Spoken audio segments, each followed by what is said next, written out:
একটা ভাঙা হারমোনিয়াম, একটা পুরনো মাইক্রোফোন আর এক কিশোরের চোখে স্বপ্নের ঝিলিক। এইভাবেই শুরু হয়েছিল এক কণ্ঠের যাত্রা, যে একদিন গোটা উত্তর পূর্ব ভারতকে গানে জাগাবে। যে কণ্ঠে কখনো ঝড়ে বৃষ্টির সুর, কখনো পাহাড়ি হাওয়ার নরম ছোঁয়া, আর কখনো দুঃখের গভীর কষ্ট। সে কণ্ঠ আজ লক্ষ মানুষের হৃদয়ে বাজে। তার নাম জুবিন গার্গ। কেউ তাকে বলে অসমের সঙ্গীত রাজপুত্র, কেউ বলে উত্তর পূর্ব ভারতের আত্মা। কিন্তু তার পরিচয় শুধু শিল্পী নয়, সে এক বিপ্লব, এক যোদ্ধা, এক মানুষ যে নিজের গানের মাধ্যমে সমাজকে, ভালোবাসাকে আর সত্যকে বাঁচিয়ে রেখেছে। তার গল্পটা কোনো সিনেমা নয়, এটা এক বাস্তব সংগ্রামের কাহিনী। এক সাধারণ ছেলের যে শূন্য থেকে শুরু করে ছুঁয়েছে অসীম আকাশ। 1972 সালের 18 নভেম্বর মেঘালয়ের পাহাড়ে ঘেরা ছোট্ট শহর টুরা। ভোরের কুয়াশার ভেতর এক পুরনো আসামি বাড়ি থেকে ভেসে আসছে কান্না আর হাসির শব্দ। একটি ছেলে জন্ম নিয়েছে। নাম রাখা হলো জীবন বরঠাকুর। বাবা মোহিনী বরঠাকুর, মঞ্চশিল্পী, নাট্যকার ও সঙ্গীতজ্ঞ। মা ইলা বরঠাকুর, স্নেহময়ী, কোমলকণ্ঠী এক নারী, যিনি নিজেও গান জানতেন। তাদের সংসার ধনী ছিল না, কিন্তু ছিল শিল্পের আলোয় ভরা। রাতের বেলা টুরার আকাশে যখন শঙ্খ বাজত, তখন ছোট জীবনের ঘুম ভাঙত মায়ের গানের সুরে। এইভাবেই সুর ও তাল তার রক্তে ঢুকে গেল। গান ছিল তার খেলনা, বাঁশি ছিল তার বন্ধু। ছোটবেলায় জুবিন ছিল দুষ্টু, চঞ্চল আর একেবারে প্রাণবন্ত ছেলে। পড়াশোনার চেয়ে তার বেশি ভালো লাগত গান, নাটক আর তালবাদ্য বাজানো। স্কুলে সবাই তাকে ডাকত গায়ক বাবু। যখনই কোনো অনুষ্ঠান হতো, শিক্ষকরা বলতেন, জীবন, তুমি একটা গান ধরো তো। আর সে চোখ বন্ধ করে মঞ্চে দাঁড়িয়ে গাইত। ছোট্ট শরীর, কিন্তু গলার মধ্যে এমন জোর যে সবাই অবাক হয়ে যেত। তার কণ্ঠে তখন থেকেই এক অদ্ভুত জাদু কাজ করত। তার মা বলতেন, বাবা, এই গলাটা ঈশ্বরের দান, এটাকে কখনো নষ্ট করো না। এই কথাগুলো জুবিনের জীবনে পরবর্তীতে পথ দেখিয়েছিল। জুবিন তখন মাত্র 12 বছর বয়সী। গ্রামের একটি উৎসবে সে প্রথমবার মঞ্চে গান গায়। গান শেষ হওয়ার পর মঞ্চে হাততালি পড়ে ঝড়ের মতো। একজন বৃদ্ধ লোক এসে তার মাথায় হাত রেখে বলেছিলেন, বাবা, তুই একদিন অনেক বড় গায়ক হবি। সেই আশীর্বাদ যেন সত্যি হয়ে গেল বছর কয়েক পর। জীবন তখন ধীরে ধীরে বাস্তবের দিকে এগোচ্ছে। বাবা মা চেয়েছিলেন ছেলে ভালোভাবে পড়াশোনা করুক, কিন্তু জুবিনের মন পড়াশোনায় বসত না। তার চোখে কেবল সুর, তার মনে কেবল গান। তবে পরিবারের আর্থিক অবস্থা ভালো ছিল না, তাই সে প্রায়ই নিজের চাহিদা চেপে রাখত। বন্ধুরা নতুন জামা পরলে সে পুরনো জামায় সন্তুষ্ট থাকত, কিন্তু তার মুখে কখনো অভিযোগ শোনা যেত না। সে বিশ্বাস করত, একদিন আমি আমার গানের জোরেই সংসার চালাবো। জুবিন ভর্তি হল কটন কলেজে। সেখানে এসে সে বুঝল, জীবন কেবল ক্লাস আর বই নয়, এখানে আছে সঙ্গীতের নতুন দুনিয়া, বন্ধু, ব্যান্ড, গিটার এবং রেকর্ডিংয়ের স্বপ্ন। সে কয়েকজন বন্ধুকে নিয়ে তৈরি করল একটি ছোট ব্যান্ড, সাউন্ড গার্ডেন। তারা কলেজ ফেস্ট, স্থানীয় অনুষ্ঠান, এমনকি ছোট শহরের মেলাতেও গান গাইত। মানুষ তখন থেকেই চেনে জুবিন নামটা। কিন্তু জীবনের পথ সহজ ছিল না। দিনে কলেজ, রাতে রিহার্সাল, সকালে টিউশন পড়ানো, এইভাবে চলত তার দিন। কিন্তু সে জানত, যে স্বপ্ন দেখে তার ঘুমানোর অধিকার নেই। জুবিনের প্রথম অ্যালবাম অনামিকা 1992। মাত্র 20 বছর বয়সে জুবিন নিজের সঞ্চয় জড়ো করে তৈরি করল তার প্রথম অ্যালবাম অনামিকা। এটা কোনো বড় কোম্পানি প্রযোজনা করেনি, নিজের বন্ধু বান্ধবদের সঙ্গে একেবারে সাধারণভাবে রেকর্ড করেছিল। কিন্তু ভাগ্য যেন সেই গানেই লুকিয়েছিল। অনামিকা মুক্তি পাওয়ার পর আসাম জুড়ে ঝড় তুলল। মানুষ বলল, এই কণ্ঠ অন্যরকম। রেডিওতে বারবার বাজতে লাগলো সেই গান, আর এক নতুন তারকার জন্ম হলো। এই সময়েই জুবিনের জীবনে আসে তার জীবনের সবচেয়ে গুরুত্বপূর্ণ মানুষ, গারিমা শ্রীবাস্তব। একজন প্রতিভাবান গায়িকা ও সুরকার। দুজনেই একসাথে গান করতেন, একে অপরের প্রেরণা ছিলেন। তাদের বন্ধুত্ব ধীরে ধীরে ভালোবাসায় পরিণত হয়। জুবিন নিজেই বলেছিলেন পরে, গারিমা আমার জীবনের সুর। তারা পরবর্তীতে বিবাহ বন্ধনে আবদ্ধ হন। এই সম্পর্ক তাকে আরও ভারসাম্যপূর্ণ ও দৃঢ় করে তোলে।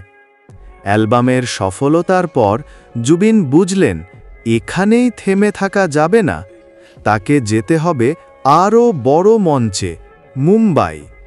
কিন্তু সেই যাত্রা ছিল কষ্টে ভরা। প্রথম দিকে মুম্বাই শহর তাকে স্বাগত জানায়নি। ছোট একটি ঘরে ভাড়া থাকতেন, অনেক দিন ঠিকমতো খাওয়াও হতো না। তবুও প্রতিদিন স্টুডিওর দরজায় গিয়ে দাঁড়াতেন একটা সুযোগের আশায়। অনেকেই মুখ ফিরিয়ে নিয়েছিল। কেউ বলেছিল, তুমি তো আসামি, বলিউডে পারবে না। কিন্তু সে মুচকি হেসে উত্তর দিত, আমি গান গাই, ভাষা নয়, সুরই আমার পরিচয়। 2006 সাল বলিউডে মুক্তি পেল ছবি গ্যাংস্টার। এই ছবির জন্য জুবিন গাইলেন ইয়া আলী গানটি। গানটি মুক্তি পাওয়ার পর যেন পুরো দেশ কেঁপে উঠল। মানুষ বলল, এই কণ্ঠ কে? রেডিও, টিভি, রাস্তা, দোকান সর্বত্র বাজত ইয়া আলী। এক রাতেই জুবিন গার্গ হয়ে গেলেন জাতীয় তারকা। তার কণ্ঠে ছিল আগুন, ব্যথা, প্রেম আর এক অদ্ভুত শক্তি। বলিউডে নতুন এক যুগের সূচনা হলো তার কণ্ঠে। এরপর শুরু হলো একের পর এক হিট গান, ভেগি ভেগি, তেরা মেরা মিলনা, ধোঁয়া ধোঁয়া, ইয়ারা ভে। প্রতিটি গানেই নতুন কিছু এনেছেন তিনি। তার গায়কির স্টাইল, ভাঙা সুর, হৃদয়ের গভীর ব্যথা আর সত্যিকারের আবেগে ভরা। বলিউডের পাশাপাশি তিনি নিজের মাতৃভূমি আসামকেও ভুলে যাননি। প্রতিটি অসমীয়া অ্যালবামে তিনি যেন নিজের মাটির গন্ধ ছড়িয়ে দিয়েছেন। যে স্বপ্নের জন্য তিনি এত বছর ধরে লড়েছেন, সেই স্বপ্ন অবশেষে সত্যি হল। ইয়া আলী গানটির পর থেকে জুবিন গার্গ ভারতের প্রতিটি ঘরে ঘরে পরিচিত নাম। বলিউডের বড় বড় পরিচালক, প্রযোজক সবাই তার সঙ্গে কাজ করতে চাইছিলেন। কিন্তু খ্যাতির সঙ্গে সঙ্গে এল এক অদ্ভুত একাকিত্ব। যারা একসময় তাকে চিনত না, তারা এখন ঘিরে ধরত। কিন্তু যাদের সঙ্গে সে সত্যিকারের সম্পর্ক রাখতে চাইত, তারা হারিয়ে গিয়েছিল এই আলো ঝলমলে দুনিয়ার ভিড়ে। রাতে যখন সে নিজের ফ্ল্যাটে একা বসে থাকত, তখন নিজেরই গান শুনে কাঁদত। সে প্রায়ই বলতো, মানুষ তোমাকে তারকা বানাবে, কিন্তু সেই তারকার একাকিত্ব কেউ দেখবে না। এই সময় তার পাশে ছিলেন একমাত্র মানুষ, গারিমা। তিনি শুধু স্ত্রী নন, ছিলেন তার জীবনের সহযাত্রী। যখন সারা পৃথিবী তার থেকে কিছু না কিছু আশা করত, গারিমা শুধু তার শান্তি চেয়েছিলেন। তারা একসঙ্গে গান লিখতেন, একসঙ্গে সুর তুলতেন, কখনো মেঘালয়ের পাহাড়ে গিয়ে একসাথে বসে সুর বাঁধতেন। তাদের মধ্যে এমন বোঝাপড়া ছিল যা আজকের দিনে বিরল। গারিমা একবার বলেছিলেন, জুবিন মঞ্চে যে আগুন, ঘরে সে একদম শান্ত নদী।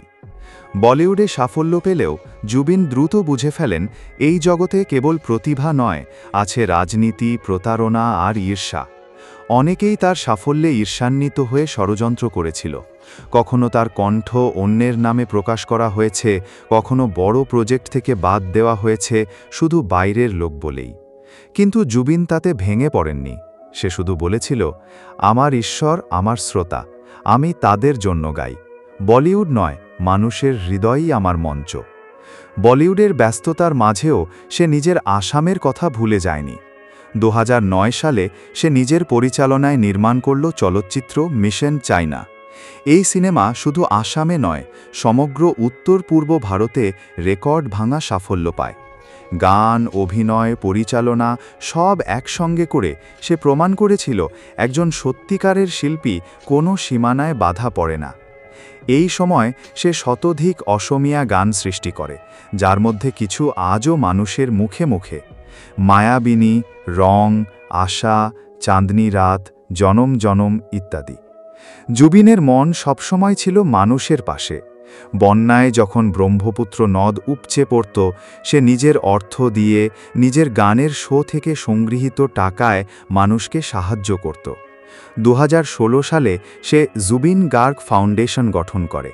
এর মাধ্যমে অসহায় শিল্পীদের আর্থিক সহায়তা, গরিব শিশুদের পড়াশোনার ব্যবস্থা এবং পরিবেশ সংরক্ষণের কাজ শুরু করে। সে প্রায়ই বলতো, আমার গান যদি মানুষকে ছুঁয়ে যায়, তবে সেই স্পর্শটা বাস্তবেও দিতে চাই।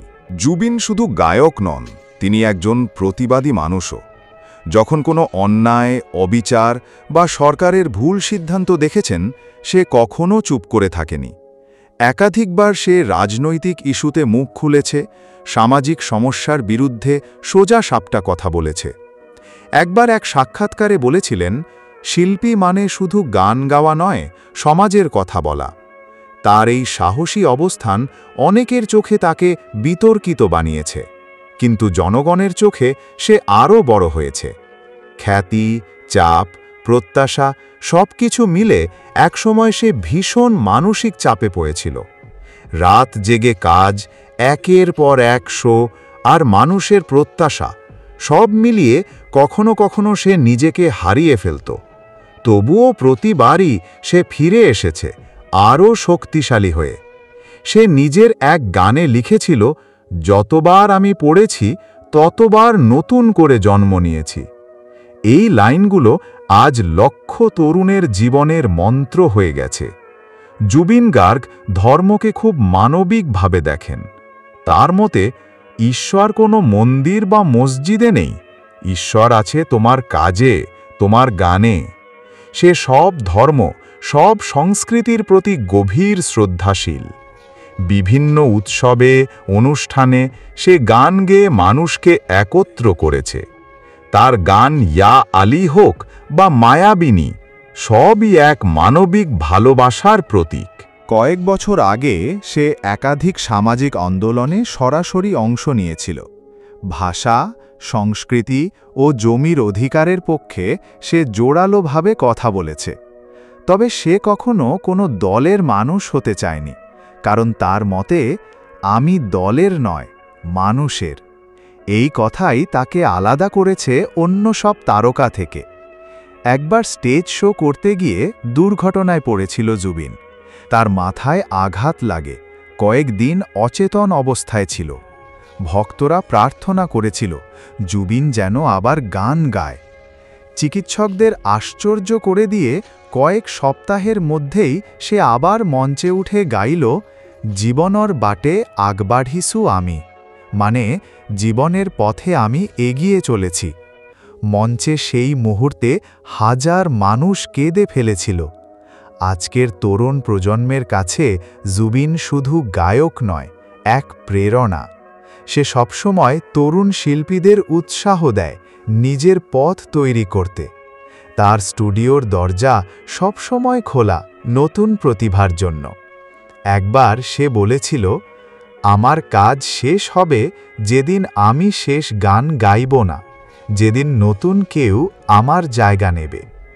জুবিনের ভক্তরা তাকে ভালোবাসে হৃদয় দিয়ে। আসামের গ্রাম থেকে শুরু করে দিল্লি, কলকাতা, মুম্বাই, যেখানেই যায় হাজার মানুষ তার নাম ধরে চিৎকার করে, জুবিন, জুবিন।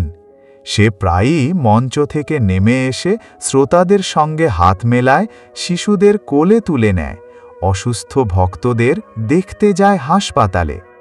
এই কারণে মানুষ তাকে শুধু তারকা নয়, মানুষ জুবিন হিসেবে ভালোবাসে।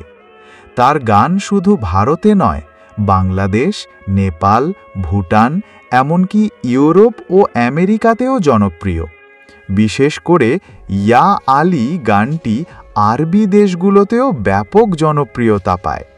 সে বিদেশে কনসার্ট করেছে, লন্ডন, দুবাই, নিউ ইয়র্কে।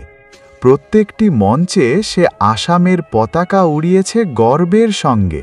জুবিন শুধু গায়ক নন, সে একজন অভিনেতা, পরিচালক এবং সঙ্গীত পরিচালকও।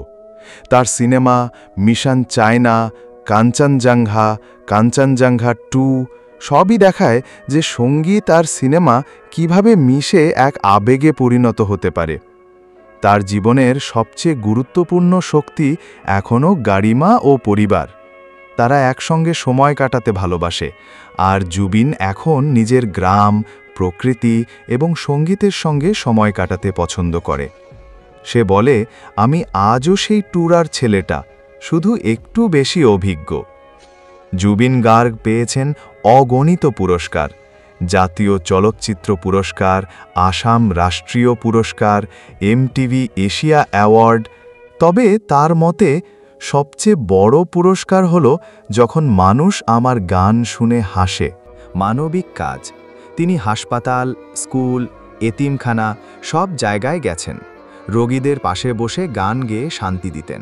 2025 সালের 19 সেপ্টেম্বর সিঙ্গাপুরে বিশ্রামে ছিলেন জুবিন। সমুদ্রের ধারে স্কুবা ডাইভিং করতে গিয়ে দুর্ঘটনা ঘটে। মাত্র 52 বছর বয়সে থেমে গেল এক কিংবদন্তির জীবন। খবর ছড়িয়ে পড়তেই আসাম, বাংলা, ভারত সব জায়গায় শোকের ঢেউ। মানুষ কেঁদে বলল, আমাদের ইয়া আলী নেই। গুয়াহাটির রাস্তায় লাখো মানুষ মোমবাতি হাতে বলল, তুমি গান হয়ে বেঁচে থাকো জুবিনদা। জুবিন গার্গ আজও বেঁচে আছেন, তার গানে, তার মানবতায়, তার সাহসিকতায়। যখন কোনো তরুণ গান ধরেন, যখন কোনো অসহায় মানুষ সাহায্য পায়, তখনও কোথাও না কোথাও বাজে তার সুর, ইয়া আলী। আজও তার ফাউন্ডেশন অসহায়দের পাশে কাজ করছে। প্রতি বছর তার জন্মদিনে ভক্তরা রক্তদান, বৃক্ষরোপণ, ত্রাণ কর্মসূচি আয়োজন করে। মানুষ বলে, জুবিন গার্গ শুধু একজন গায়ক নন, তিনি একজন অনুভূতি। জীবনের শেষ পর্যন্ত জুবিন গার্গ গানকে ভালোবেসেছেন। তিনি শিখিয়েছেন, শিল্প মানে দায়িত্ব, গান মানে ভালোবাসা। তিনি দেখিয়েছেন, একজন শিল্পী যখন সমাজের পাশে দাঁড়ায়, তখন সে মানুষকে পরিবর্তন করতে পারে। তার কণ্ঠে ছিল হৃদয়ের সুর, চোখে ছিল মানবতার আলো, আর জীবনে ছিল এক নিরন্তর বার্তা।